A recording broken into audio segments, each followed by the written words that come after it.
Hi guys, this is Sir B at today magsosolve po tayo ng algebra problem. So we have here square root of 18 plus square root of 32 minus 5 times the square root of 2. Okay? So alam naman natin na yung 18 is not a perfect square. Pero yung 18, may factor po siya na perfect square and that is 9, tama? So itong square root of 18 can be expressed as square root of 9 times 2. Okay? How about itong square root of 32? Again, hindi po siya perfect square, pero meron siyang factor na perfect square. And yung highest perfect square na factor ng 32 ay 16. So yung 32, or square root of 32, is square root of 16 times 2. Actually, may hint na tayo dyan, kasi yung last radical natin ay in terms of square root of 2. Kaya most probably, itong dalawang ito can be expressed as or using the square root of 2.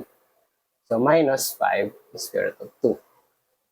So, gagamit na po tayo dito ng law of radicals. If you have square root of A times B, pwede mo siyang i-express as the square root of A times the square root of B. Sa madaling salita, pwede natin itong i-break ganito.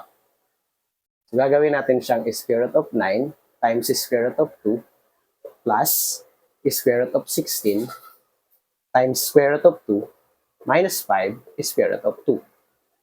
Ngayon, isimplify na po natin. Alam naman natin na yung square root of 9 ay 3. 3 square root of 2 plus yung square root ng 16 ay 4. 4 square root of 2 and then we copy minus 5 square root of 2. Ngayon, they are all similar. Kasi lahat ay in terms of square root of 2. So, ang gagawin natin, i-add na lang natin yung mga numerical coefficients niya. Patayimin is itong 3.